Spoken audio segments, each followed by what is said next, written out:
এখন থেকে মিশরের বাদশাহ ইউসুফ ইবনে ইয়াকুব জিন্দা থাকতে বাদশা রাইয়ান হযরত ইউসুফ আলাইহিস সালামকে কি বানাই দিলেন? মিশরের বাদশা বানাইয়া দিলেন। বয়স কত? মাত্র 25। মাত্র 25। বড়া যৌবন। জুলেখা কোথায়? আমার বেইরা দোস্ত আবাব, জুলেখার স্বামী মারা যাওয়ার পরে এখন জুলেখার জন্য আর কিছু রইল না। সারাটা জীবন ইউসুফ আলাইহিস সালামের জন্য কানতে কানতে চোখের জ্যোতি শেষ হইয়া জুলেখা অন্ধা হইয়া গেছে। বয়স তো 40-এর উপরে হইয়া গেছে। মাথার চুল সাদা হইয়া গেছে, কোমর বাঁকা হইয়া গেছে। মাথার উপরে স্বামীর ছায়া ছিল, সেটাও শেষ হইয়া গেছে। বাপের বাড়ি থেকে আসার সময় বাপে একটা খাদেমা দিছিল, সখী দিছিল, এই সখীটাও মারা গেছে। জুলেখার আরেকটা কাজ আছিল, হযরত ইউসুফ আলাইহিস সালামের নাম জুলেখার সামনে কেউ উচ্চারণ করলে জুলেখা খুশি হইয়া আল্লাহু আকবার ওই মানুষটাকে সোনা রূপা হীরা জওহর যা হাতের কিছু পাইতো কিছু না কিছু দিত। তো মিশরের মানুষ যখন দেখছে জুলেখার সামনে যাইয়া ইউসুফ কইলে কিছু পাওয়া যায়, তো মিশরের মানুষ জুলেখার ঘরের দরজায় যাইয়া ভোট কেন্দ্রের লাইনের মতো লাইন লাগায় আর ইউসুফ ইউসুফ জিকির করে। এবার জুলেখার লাইনে লাইনে সবাই রে স্বর্ণ রূপা হীরা জওহর মণিমুক্তা দিনার দিরহাম যা পায় লাইনে লাইনে দিতে থাকে। জেহার কসকিসায়ে ইউসুফে শনি দে বাপায়সগঞ্জ সিমো জর কষি দে। ওরে দিতে দিতে দিতে দিতে এক সময় জুলেখার ধনের ভান্ডার খালি হইয়া জুলেখার দিন ভিখারিনী হইয়া গেছে। এক বেলার খোরাকও আর জুলেখার ঘরে জমা ছিল না। আল্লাহু আকবার। আমার ভাইয়েরা দোস্ত আহবাব, জুলেখা ধনের ভান্ডার শেষ করছে যে শুধু তা নয়, হযরত মুহাম্মদ মুস্তাফা সাল্লাল্লাহু আলাইহি ওয়াসাল্লামের উম্মতের মধ্যে এরকম লোক আছে। আমার ভাইয়েরা গজওয়ায়ে তাবুকের জন্য মুহাম্মদ আরবি সাল্লাল্লাহু আলাইহি ওয়াসাল্লাম সাহাবায়ে কেরামের কাছে চাঁদা চাইছিলেন। হযরত ওমর ফারুক রাদিয়াল্লাহু আনহু মনে মনে খুশি। ওমর ফারুক রাদিয়াল্লাহু আনহু কয়, আবু বকর, কোনো দিন কোনো আমলের মধ্যে তোমার থেকে অগ্রগামী হইতে পারি না, তোমার উপরে যাইতে পারি না। আজকে আমি 1 নম্বর হব, তুমি হইতে পারবে না। কারণ নবীজি চাঁদা চাইছে, আমি যেই পরিমাণ চাঁদা দিতে পারবো তুমি সেই পরিমাণ দিতে পারবে না, কারণ তোমার কাছে এত মাল নাই। সাহাবায়ে কেরামরা আপন আপন ঘরের দিকে গেছে চাঁদা আনার জন্য। হযরত ওমর ফারুক রাদিয়াল্লাহু আনহু ঘরে যাইয়া ঘরের সমস্ত মালগুলাকে একত্রিত করি 2 ভাগ করছে। 1 ভাগ ঘরের জন্য রাখি, আরেক ভাগের বস্তার মধ্যে ঢুকাইয়া রাসূল আকরাম সাল্লাল্লাহু আলাইহি ওয়াসাল্লামের দরবারে আনি উপস্থিত করছে। আল্লাহর নবী জিজ্ঞাসা করে, ওমর, ঘরের জন্য কি রাখি এসছো? আল্লাহর দ্বীনের জন্য কি নিয়ে এসছো? ওমর কয়, ইয়া রাসূলুল্লাহ, আমার ঘরের সমস্ত মালগুলাকে 2 ভাগ করি, অর্ধেক ঘরের জন্য রাখি এসছি আর অর্ধেক আল্লাহর দ্বীনের জন্য নিয়ে এসছি। এই সময়ের মধ্যে দেখা যায় হযরত আবু বকর সিদ্দিক রাদিয়াল্লাহু আনহু মাথার উপরে একটা বস্তা লইয়া আসতেছে। রাসূল আকরাম সাল্লাল্লাহু আলাইহি ওয়াসাল্লামের সামনে আনি যখন ফেলছে, নবীজি জিজ্ঞেস করে, আবু বকর, ঘরের জন্য কি রাখি এসছো? আল্লাহর দ্বীনের জন্য কি নিয়ে এসছো? আবু বকর কয়, ইয়া রাসূলুল্লাহ, আমার ঘরের মধ্যে যাহা কিছু ছিল, এমনকি দেওয়ালের উপরে একটা সুই ছিল, সুই, এই সুইটা পর্যন্ত বস্তার মধ্যে ঢুকাইছি। ঘরের সমস্ত সম্পদ আল্লাহর দ্বীনের জন্য আপনার কদমে হাজির করছি। ঘরের মধ্যে আল্লাহ এবং আল্লাহর রাসূলকে রাখি এসছি। আল্লাহু আকবার। হযরত ওমর ফারুক রাদিয়াল্লাহু আনহু মনে মনে কয়, আবু বকর, আজকেও তো পারলাম না তোমার চেয়ে অগ্রগামী হইতে, আজকেও পারলাম না। যদিও তোমার মালের পরিমাণ কম, কিন্তু আমি তো ঘর খালি করিয়ে আসতে পারি নাই, তুমি তো ঘর খালি করিয়ে আসলা, আজকেও তোমার আগে যেতে পারলাম না। ওয়ালি সিদ্দিকের জাহানুন জলিয়ুন আলাল আগিয়ারে মিন গায়রে ইহতিমালি, দুনিয়ায় সাদাকত মে তেরা নাম রহেগা, সিদ্দিক তেরে নাম সে ইসলাম রহেগা। আল্লাহু আকবার। আমার বেরা দোস্ত আহবাব, এই আবু বকর সিদ্দিক রাদিয়াল্লাহু আনহু রে গালি দে এই ইরানি শিয়া এগুলা। হযরত আবু বকর সিদ্দিক রাদিয়াল্লাহু আনহু রে গালি দে, কিরকম গালি? আমার ভাইরা দোস্ত আহবাব, এই শিয়া নেতা প্রয়াত আয়াতুল্লাহ রুহুল্লাহ খুমিনি তার কিতাব কশফে আসরারের মধ্যে লিখেছে, রসুলের আমি যদি কখনো মক্কা মদিনার উপরে ক্ষমতাশালী হইতে পারি, রসুল খোদার পাশে দুই ভূত শুইয়া রয়েছে, এই দুই ভূতকে সেখান থেকে উঠাইয়া লোহিত সাগরে নিক্ষেপ করা, এটা হবে আমার প্রথম কাজ। কে কয়? খুমিনি। কে কয়? খুমিনি। যাকে না বুঝিয়া আজকে দুনিয়ার কিছু কিছু মানুষ এদেরকে ইসলামের ঠিকাদার মনে করে, এদেরকে বিশ্ব মুসলিমের জন্য মডেল মনে করে, বিশ্বের ইসলামিক কান্ট্রির জন্য ইরানকে নমুনা মনে করে, অথচ তাদের নেতা আয়াতুল্লাহ রুহুল্লাহ খুমিনি হযরত আবু বকর সিদ্দিক আর ওমর ফারুক রাদিয়াল্লাহু আনহু সম্পর্কে এই মন্তব্য করে, কয় ওমর ফারুক আর আবু বকর নাকি ওরে জোর জবরদস্তি নবীজির রওজার পাশে কবরের জায়গা দখল করে নিছে। অথচ হুজুরে পাক সাল্লাল্লাহু আলাইহি ওয়াসাল্লাম জীবদ্দশায় ভবিষ্যৎবাণী করে গেছেন, কালান নবী সাল্লাল্লাহু আলাইহি ওয়াসাল্লাম মা মিন মাউলুদিন ইল্লা ওয়া ফি সুররাতিহি মিন তুরবাতিল্লাতি খুলিকা মিনহা হাত্তা ইউদফানা ফিহা ওয়া আনা ওয়া আবু বকরিন ওয়া উমারু খুলিকনা মিন তুরবাতিন ওয়াহিদাতিন হাত্তা নুদফানা ফিহা। আল্লাহর হাবিব জনাব মুহাম্মদুর রাসূলুল্লাহ সাল্লাল্লাহু আলাইহি ওয়াসাল্লাম ইরশাদ করেন, ওয়া আনা ওয়া আবু বকরিন ওয়া উমারু, রাসূলুল্লাহ সাল্লাল্লাহু আলাইহি ওয়াসাল্লামের জীবদ্দশায় রাসূলুল্লাহ সাল্লাল্লাহু আলাইহি ওয়াসাল্লাম বলে গেছেন, আমি, আমার আবু বকর, আমার ওমর, আমরা তিনজন এক মাটির তৈরি, খুলিকনা মিন তুরবাতিন ওয়াহিদাতিন হাত্তা নুদফানা ফিহা। তোমরা দেখিও আমরা তিনজন একই মাটিতে দফন হব। আল্লাহর নবী ভবিষ্যৎবাণী করে গেলেন আবু বকর আর ওমর নবীজির সাথে কবরে শায়িত হবে। আর খুমিনির বাচ্চা এ কয় আবু বকর ওমর নাকি ক্ষমতাকালীন জবরদস্তি কবরের জায়গা দখল করে নিয়েছে। অতএব সে যদি ক্ষমতাশালী হইতে পারে, তার প্রথম অভিযান হবে নবীজির পাশের থেকে আবু বকর ওমরকে উঠাইয়া লোহিত সাগরে নিক্ষেপ করা। আপনারা একটু আমাকে বলেন না, এতে মুসলমান না কাফের?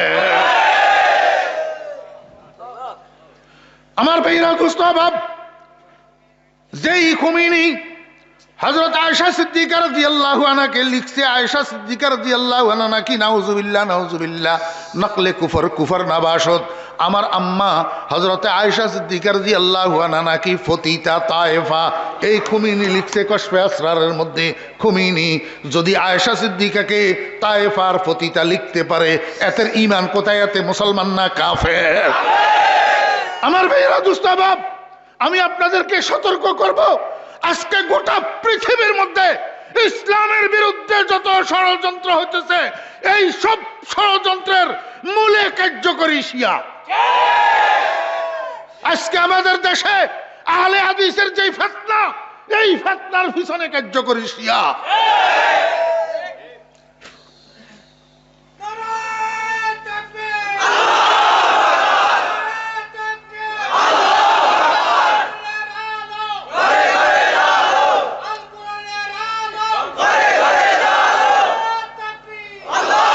সূত্রে গাথা, সব একই সূত্রে গাথা। মুসলমান সাবধান, মুসলমান সতর্ক।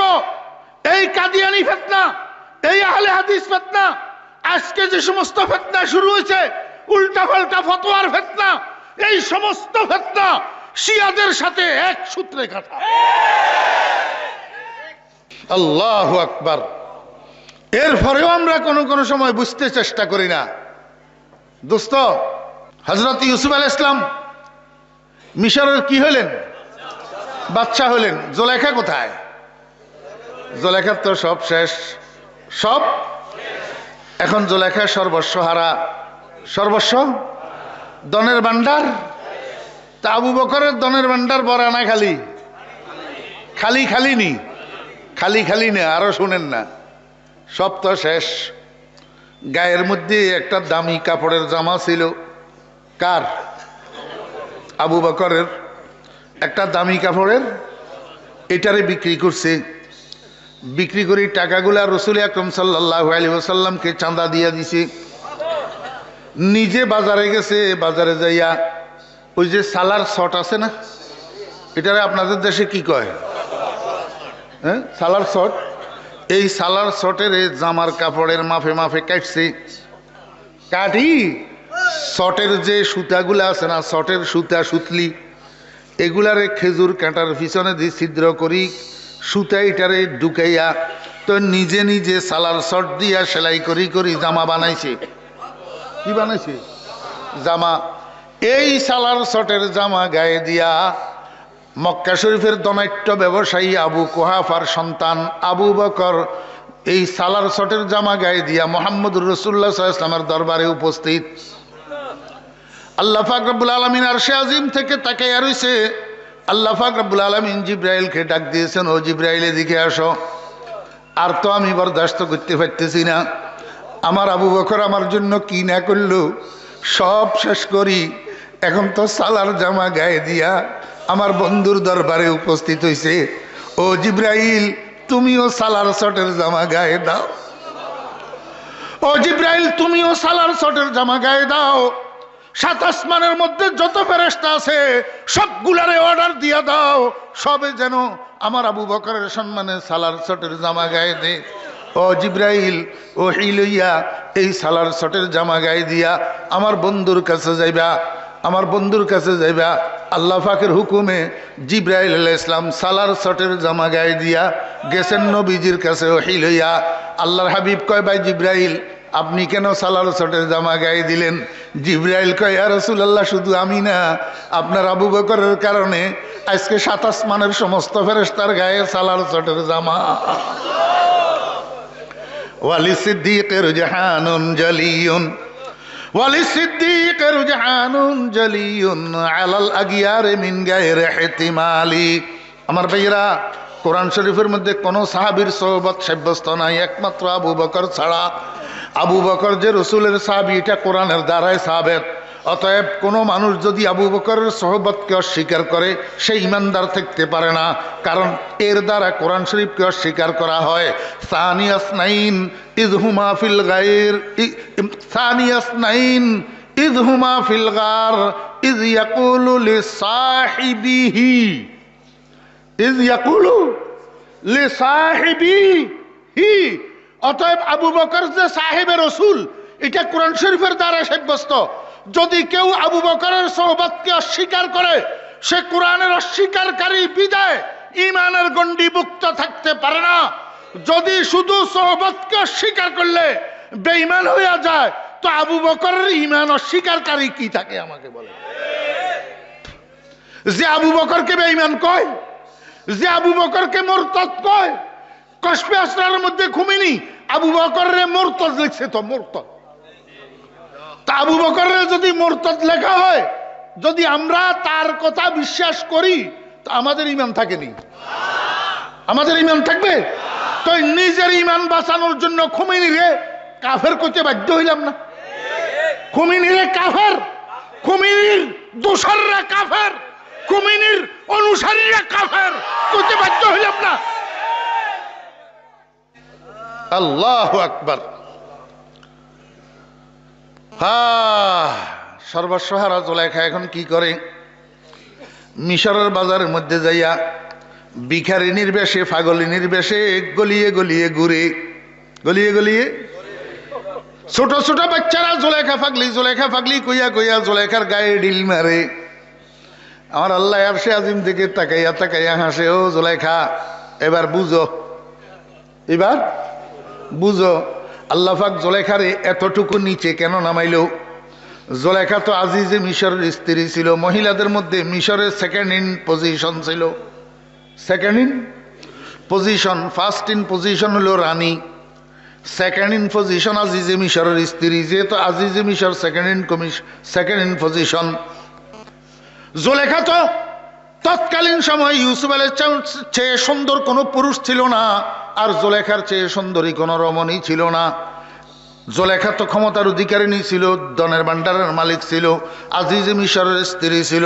জুলাইখার দর্প আর গর্বে থর থর করি মাটি কেঁপত জুলাইখার কদমের ভারে। এমন জুলাইখারে আল্লাহ পাক এত নিচে কেন নামাইলো? ওরে দুনিয়ার মানুষকে বুঝাই দিতে চায়, ও দুনিয়ার মানুষেরা খবরদার, আর যাহা করবি অহংকার করিস না, অহংকার আমার সয় না। এলেমওয়ালার জন্য এলেমের অহংকারের অনুমতি নাই, মালওয়ালার জন্য মালের অহংকারের অনুমতি নাই, আমলওয়ালার জন্য আমলের অহংকারের অনুমতি নাই। ক্ষমতাওয়ালার জন্য ক্ষমতার অহংকারের অনুমতি নাই, বংশমর্যাদার ওয়ালার জন্য বংশমর্যাদার অহংকার করার অনুমতি নাই। আল্লাহ কয় বান্দা অহংকার করিও না, আমি সব কিছু বরদাস্ত করি কিন্তু অহংকার বরদাস্ত করি না।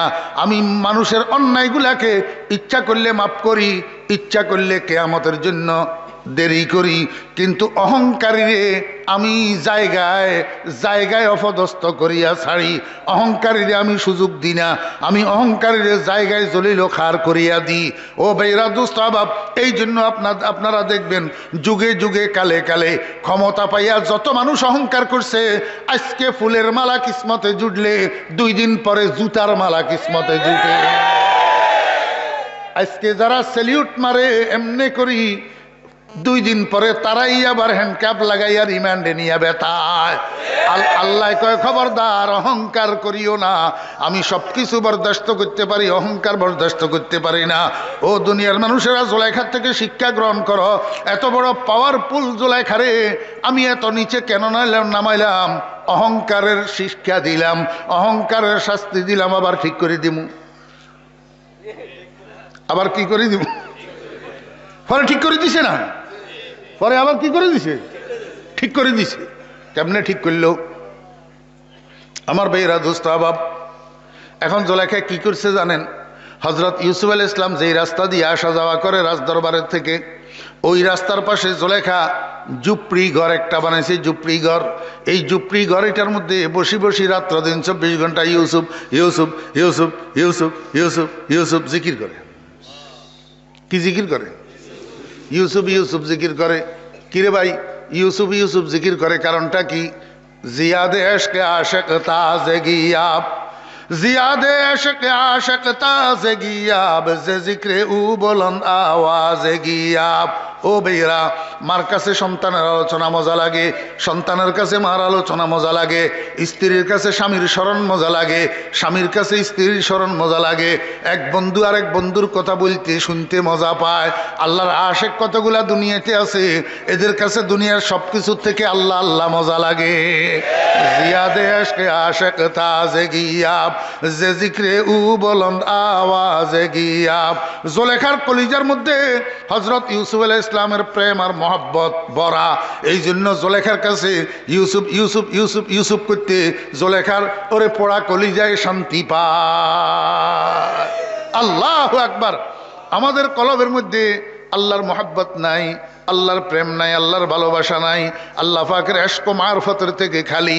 এই জন্য আমাদের কাছে আল্লাহু আল্লাহ মজা লাগে না।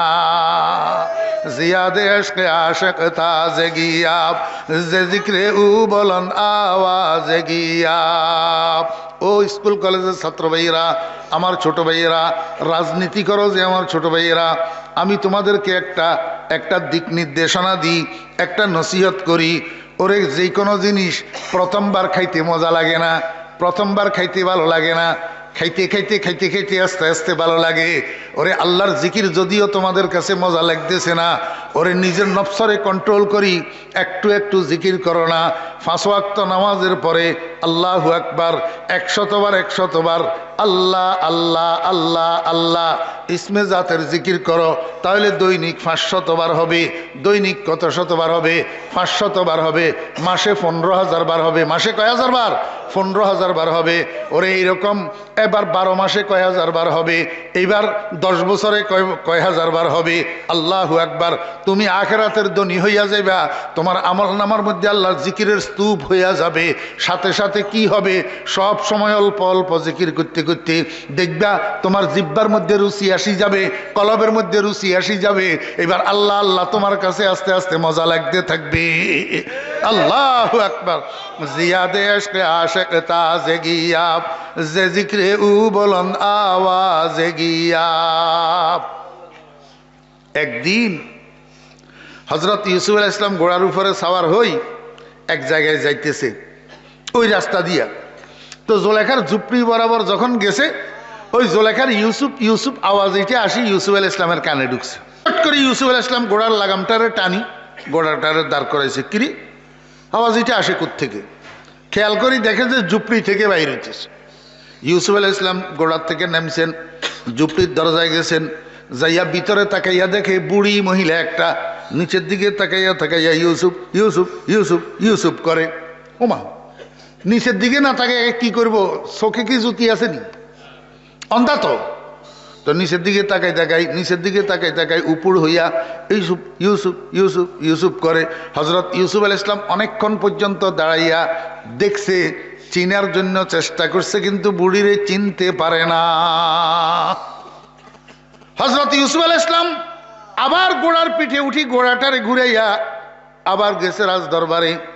রাজদরবারে যাইয়া সিপাহী একটারে পাঠাইছে, কয় ও সিপাহী যাও, অমুক জায়গায় রাস্তার ধারে দেখবে একটা ঝুপড়ি ঘর, এই ঝুপড়ি ঘরের মধ্যে দেখবা বুড়ি মহিলা একটা ইউসুফ ইউসুফ করতেছে, এই বুড়িটার হাতে ধরি আমার দরবারে নিয়ে আসো, আনিয়া আমার সিংহাসনের সামনে দাঁড় করাইয়া দাও। সিপাহী হজরত ইউসুফ আলাইহিস সালামের নির্দেশ মোতাবেক ঝুপড়ির মধ্যে যাইয়া বুড়িরে হাতে ধরি ইউসুফ আলাইহিস সালামের দরবারে নিয়া ইউসুফ আলাইহিস সালামের সিংহাসনের সামনে দাঁড় করাইয়া দিছে। আমার ভাইয়েরা মুফাসসিরিন ইকরাম রাহিমাহুল্লাহ লিখতেছেন, আল্লাহর নবী হজরত ইউসুফ আলাইহিস সালামের দৃষ্টি যখন সরাসরি জুলেখার চেহারার উপরে পড়ছে, সঙ্গে সঙ্গে জুলেখার দুই চোখের মধ্যে আবার দৃষ্টিশক্তি এসে গেছে। এতক্ষণ পর্যন্ত শুধু হজরত ইউসুফ আলাইহিস সালাম দেখতেছে, কিন্তু জুলেখা দেখে না। এখন যখন দৃষ্টিশক্তি এসে গেছে, এখন জুলেখা ইউসুফ আলাইহিস সালামকে দেখতেছে, কিন্তু দুজনের দেখার মধ্যে একটু বেশ কম। ইউসুফ আলাইহিস সালাম তো আগে থেকেই দেখতেছে জুলেখার চেহারা, কিন্তু চিনতে পারে না। আর জুলেখার দৃষ্টিশক্তি পাওয়ার সাথে সাথে প্রথম নজর যাইয়া পড়ছে ইউসুফ আলাইহিস সালামের চেহারার উপর।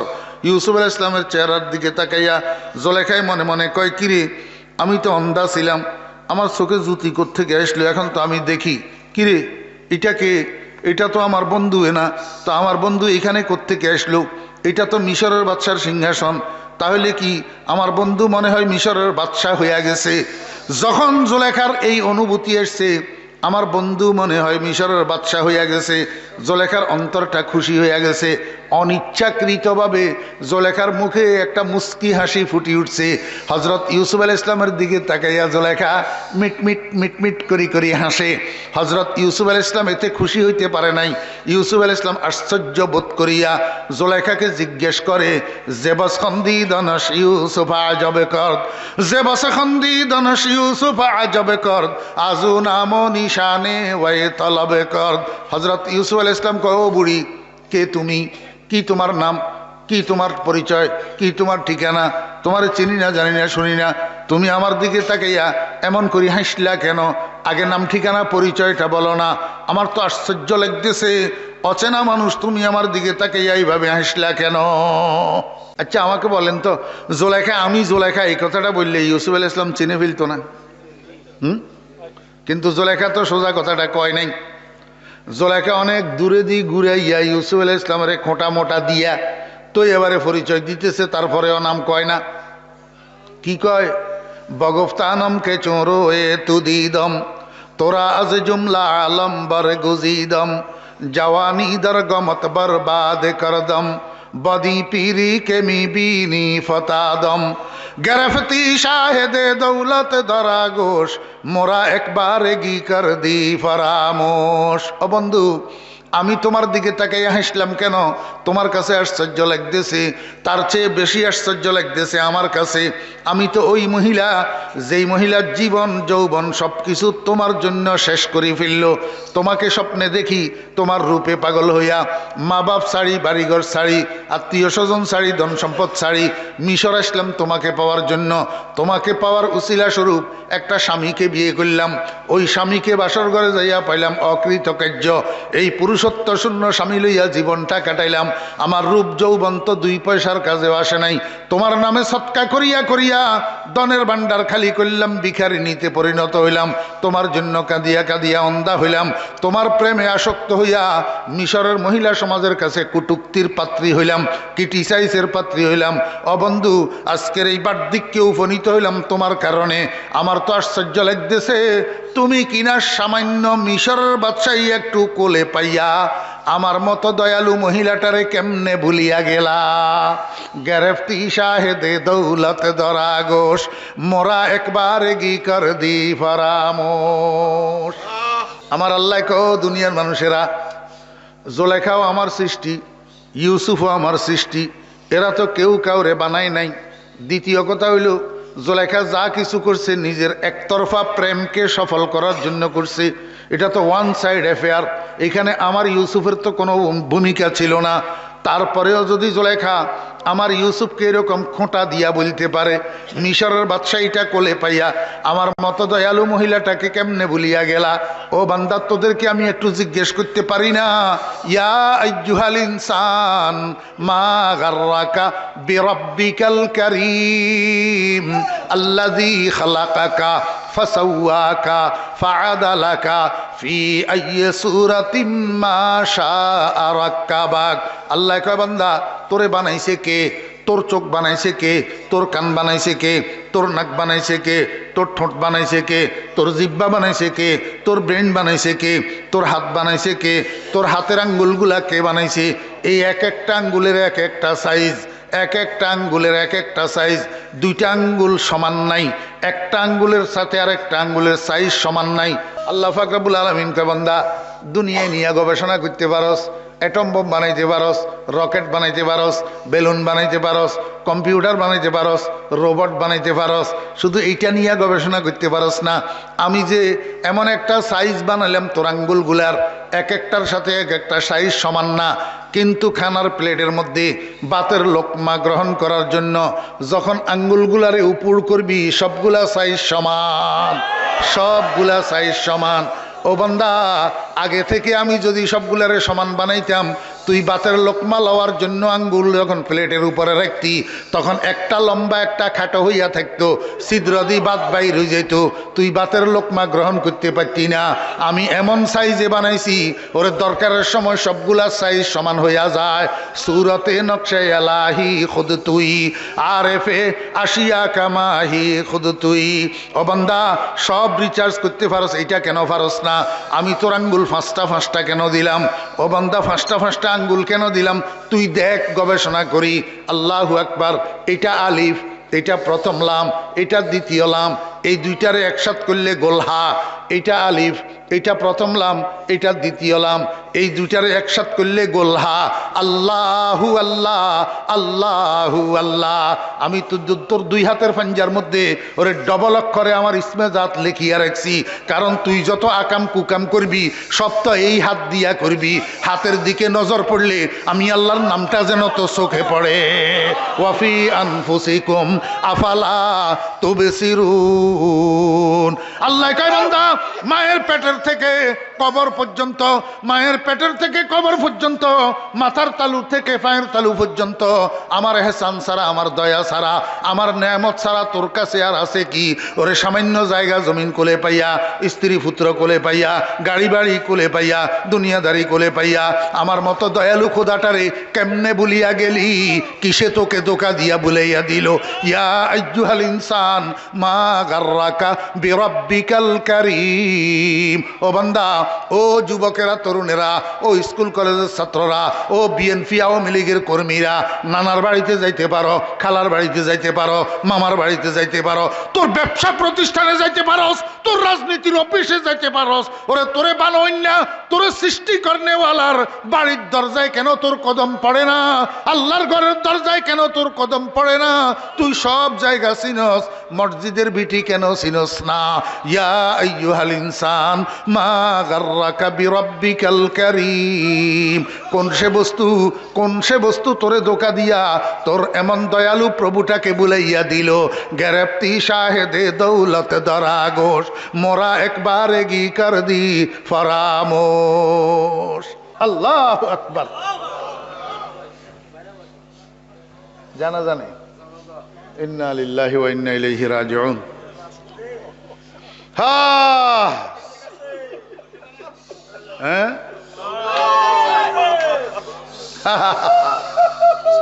ওয়াইজা হামালতা ইলাল কুবুরি জানাজাতান, ওয়াইজা হামালতা ইলাল কুবুরি জানাজাতান ফা'লাম বিআন্নাকা বা'দাহা মাহমুলু। আল্লাহু আকবার। আল্লাহর আরেফ কয়, দুনিয়ার মানুষেরা তুমি যখন একটা মুর্দারে কাঁধে করে নিয়ে যাইতেছো কবরস্থানের দিকে, তখন তোমার মনকে তুমি কেন বুঝাও না এর পরের মুর্দা তো আরেকজনের কাঁধে তুমিও হইতে পারো, এর পরের মুর্দা আরেকজনের কাঁধে তুমিও তো হইতে পারো। আল্লাহু আকবার। মনোযোগ আসেনি? এখন কি শেষ করে দিমু না জানাজা অপেক্ষা করব? ইউসুফ আলাইহিস সালাম কয়, জুলেখা বুঝছি, আর বলা লাগবে না, তুমি জুলেখা, বুঝছি। তুমি তো দাবি করতেছ তুমি আমার জন্য সবকিছু কোরবানি দিছো, কিন্তু আসলে তো তুমি যা কিছু করছো সব তোমার একতরফা প্রেমকে সফল করার জন্য করছো। তারপরেও যখন তুমি দাবি করতেছো আমার জন্য করছো, ঠিক আছে, বগুফতা হাজতে তু চিস্তে মে রোজ, বগুফতা হাজতে তু চিস্তে মে রোজ, জমানে হাজতে তু কিস্তে মে রোজ। ও জুলেখা, আজকে পেশ করো তোমার কি হাজত আছে, আমার সামনে পেশ করো। আমি তোমাকে কি ক্ষতিপূরণ দিলে তুমি খুশি হইবে, আমার সামনে পেশ করো। জুলেখা বিশ্বাস করে না। জুলেখা কয়, বন্ধু, জীবনভর অনেক চাহিদা তোমার সামনে পেশ করছি, অনেক মনোবাঞ্ছনা তোমার সামনে পেশ করছি, তুমি একটাও ফুরা করো নাই। আর সেই ক্ষতয় আমি ক্ষত বিক্ষত হইয়া রয়েছি। আজকে আবার আমাকে হাজত পেশ করার জন্য বলিয়া কোন নতুন চলচাতুরি করতেছ? আমার সেই পুরাতন ক্ষতর মধ্যে নতুনভাবে লবণ ছিটাইতেছ, লবণ ছিটানোর চেষ্টা করতেছ। দরকার নাই, তোমার কাছে আমি কিছু চাইব না, আমি আমার পুরাতন ব্যথা নিয়ে থাকি, এইটাই আমার জন্য ভালো। জুলেখা বিশ্বাস করে না। হযরতে ইউসুফ আলাইহিস সালাম কয়, জুলেখা, তুমি আমাকে চিনতে পারো নাই, আমি সাধারণ মানুষ না, আমার মধ্যে আল্লাহ পাক রব্বুল আলামিন নবুয়তের ভেদ লুপ্ত রেখেছেন। গোলে আমরা যে হকদার ওয়ায়ে না হুফতা, গোলে আমরা যে হকদার ওয়ায়ে না হুফতা, যে গুলজারে খলিলুল্লাহ সে গুফতা। আমি ইব্রাহিমের নবুয়তের বাগানের সদ্য পরিস্ফুটিত এক পবিত্র ফুল।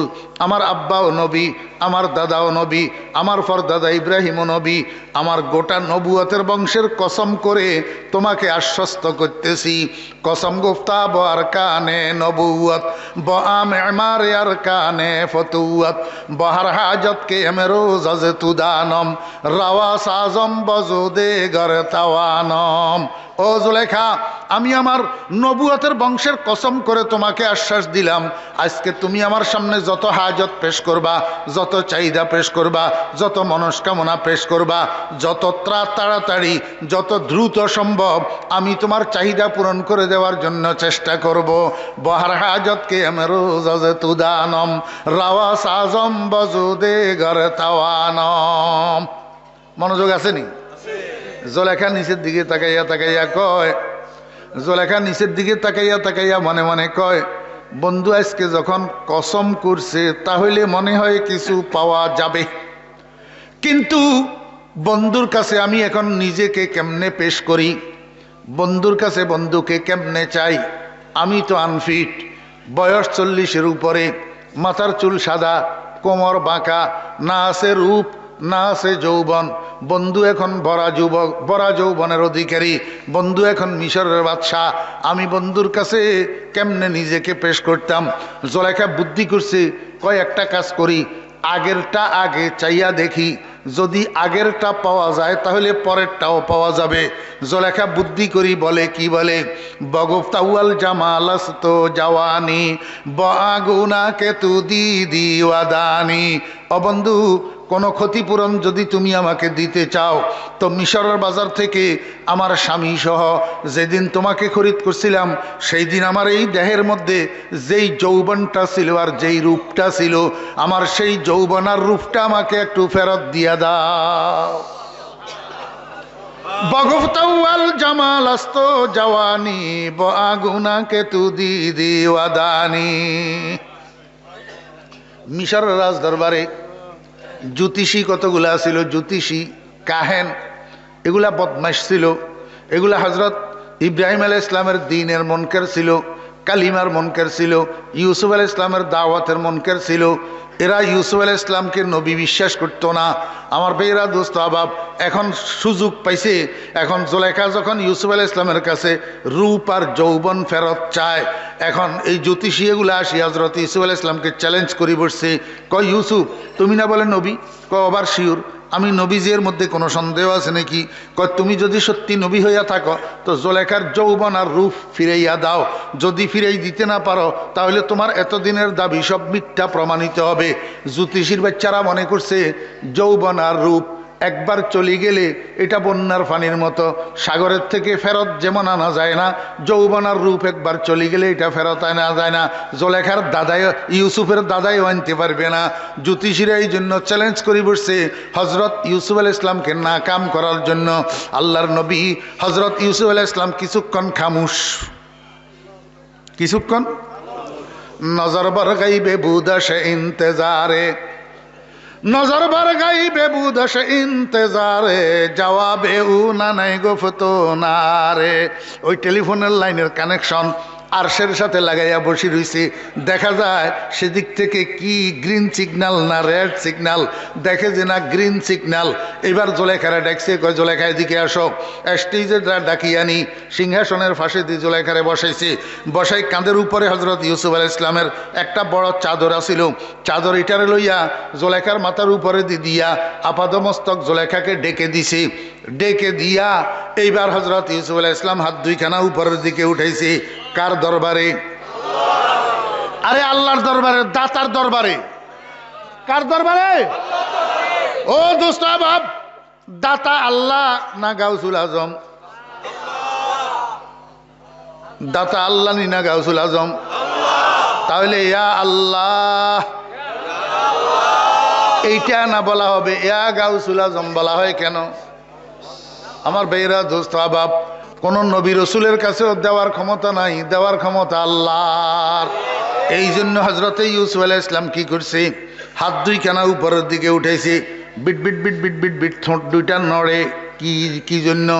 ওই দোয়া চলতেছে, চোখের পানি জর জর জর জর করে ফুটতেছে। বজম্বায়দ লবে ইউসুফ দোয়ারা, বজম্বায়দ লবে ইউসুফ দোয়ারা, রাওয়া সাজদ লব আবে বাকারা। হযরতে ইউসুফ আলাইহিস ইসলামের ঠোঁট দুইটা বিট বিট করি করি আল্লাহর কাছে দোয়া করতেছে। ওরে চোখের পানি ঠোঁটের উপর দিয়া নিচের দিকে ঝর্ণার মতো প্রবাহিত হইতেছে। আরেফে জামি রহমতুল্লাহ আলাইহি বলেন, আসলে এটা ইউসুফ আলাইহিস ইসলামের চোখের পানি ছিল না, এটা আল্লাহর রহমতের বৃষ্টি ছিল। ওর দীর্ঘদিন পরে জমিনে যখন নতুন বৃষ্টি হয়, ও মরে যাওয়া ঘাস পাতা তরুলতা, মরে যাওয়া ঘাস পাতা তরুলতা আবার নতুন করে সজীবতা পায়, আবার তরুতাজা হয়। একদিকে হযরত ইউসুফ আলাইহিস ইসলামের চোখের পানি ফুটতেছে, আর একদিকে চাদরের ভিতর জুলেখার অবয়বের মধ্যে পরিবর্তন শুরু হয়ে গেছে। দীর্ঘ সময় পর্যন্ত হযরতে ইউসুফ আলাইহিস ইসলাম দোয়া মুনাজাত করার পরে এবার মুনাজাত শেষ করছে। হাত দুইখানার মুখের মধ্যে মুছে বসার থেকে উঠছে। জুলেখার মাথার উপর থেকে এক টান দিয়া চাদরটা উঠাইয়া ফেলছে। ওই রাজদরবারে হাজার হাজার মানুষের উপস্থিতি ছিল, ওই জ্যোতিষীর বাচ্চারাও ছিল। সবাই জুলেখার দিকে তাকাইয়া রয়েছে। জুলেখা এখন আগের জুলেখা আর নাই, জুলেখা এখন 18 বছরের কুমারী হইয়া রয়েছে। जवानी मुर्दाश रा जिंदगी दाद, जवानी मुर्दाश रा जिंदगी दाद, रुखश रा खलाते फरखंदगी दाद। আল্লাহর হাবিব জনাব মুহাম্মদ রাসূলুল্লাহ সাল্লাল্লাহু আলাইহি ওয়াসাল্লাম বলেন, হে আমার উম্মতগণ, আল্লাহ পাক জুলেখাকে এই রূপ যৌবন ফেরত দিয়া ক্ষতিপূরণের দৃষ্টান্ত স্থাপন করছে। ও দুনিয়ার মানুষেরা, আল্লাহর আশিকেরা, তোমরা আল্লাহ পাকের হুকুম মানিয়া, আল্লাহ পাকের নিষেধ মানিয়া যত জিনিসের থেকে দুনিয়াতে বঞ্চিত হইতেছ, খোদার কসম এই সমস্ত কিছুর ক্ষতিপূরণ আল্লাহ পাক তোমাদেরকে জান্নাতের মধ্যে দিয়া দিবে। ওয়ালাকুম ফিহা মা তাশতাহি আনফুসুকুম ওয়ালাকুম ফিহা মা তাদদাউন। যাহা মুখে চাইবা, মা যাহা মুখে চাইবা আল ইদ্দিআউ ইয়াকুনু বিল লিসান, এটাও আল্লাহ পাক দিবেন। আর যেটা মুখে চাইবা না অন্তরের দ্বারা কল্পনা করিবা, আল ইশতিহাউ ইয়াকুনু বিল কলব, অন্তরের চাহিদা হবে আল্লাহ পাক সেটাও পূরণ করিয়া দিবে। আল্লাহ কয় বান্দা 1 নম্বরে ক্ষতিপূরণ দিয়া দেব তোদের যৌবনের। জুলেখারে আল্লাহ পাক রব্বুল আলামিন ক্ষতিপূরণ দিছে কিসের? 1 নম্বরে যৌবনের। আল্লাহ পাক রব্বুল আলামিন কয় বান্দা বেহেশতের মধ্যে আমি যত ক্ষতিপূরণ দেব সবচেয়ে 1 নম্বরে ক্ষতিপূরণ হবে যৌবনের। কেমনে? কয় বেহেশতের শাহী গেটের মধ্যে আমি অটো মেশিন বসাইয়া রাখবো। তোমরা যতজন দুনিয়ার থেকে মরে যাইবা, যেই বয়সে মরিবা সেই বয়সে হাসরের মাঠে উঠবা। তুহশারুনা কামা তামুতুন, যেই বয়সে দুনিয়ার থেকে মরিবা সেই বয়সে হাসরের মাঠে উঠবা, সেই বয়সে ফুলসিরাত পাড়ি দিবা, সেই বয়সে জান্নাতের দরজা পর্যন্ত যাইবা।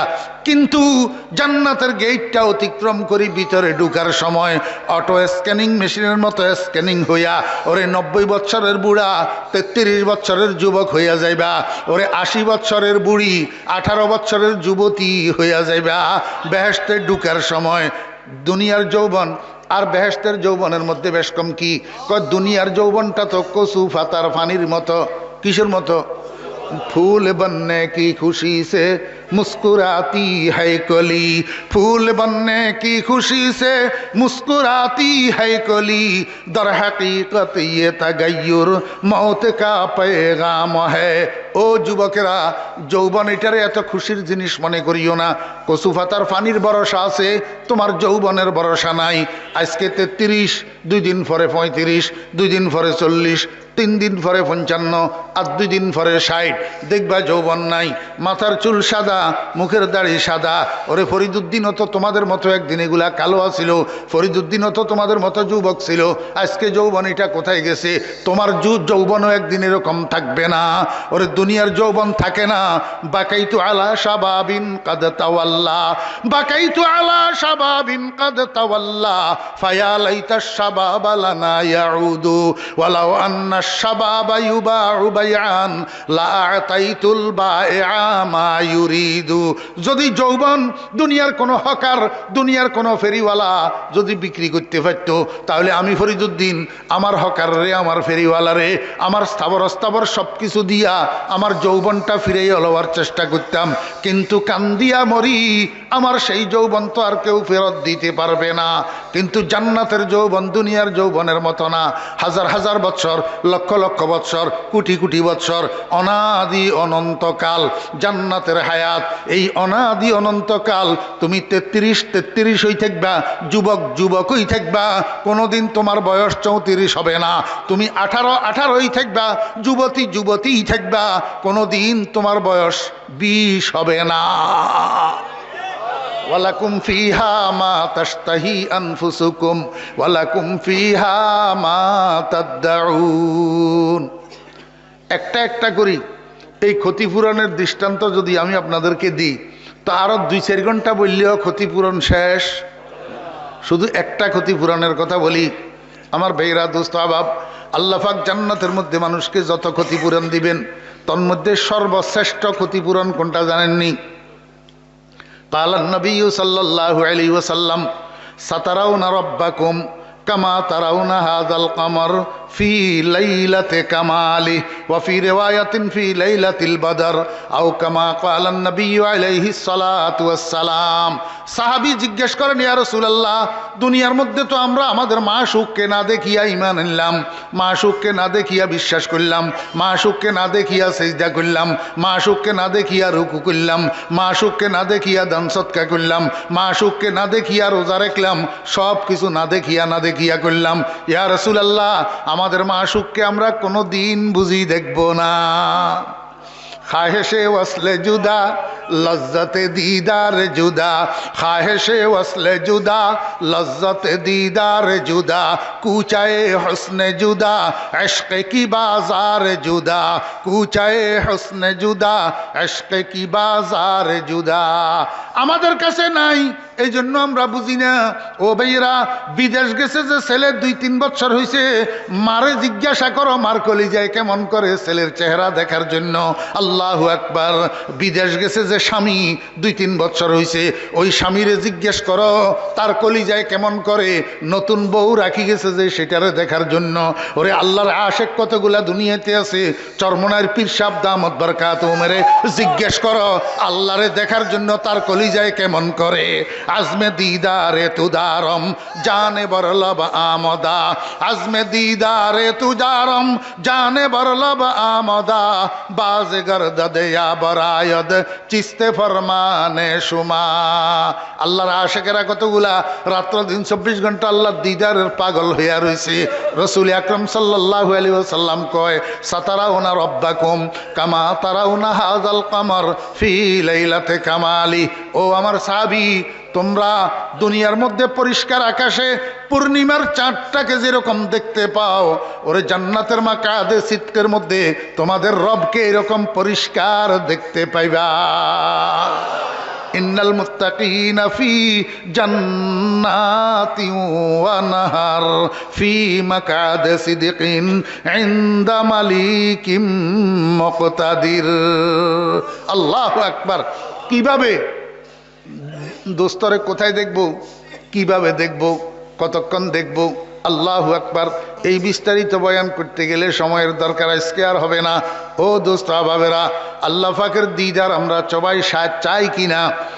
যদি আল্লাহ পাকের দিদার চাই, বেহেশতে যাওয়ার বিকল্প নাই। যদি আল্লাহ পাকের দিদার চাই, বেহেশতে যাওয়ার বিকল্প নাই।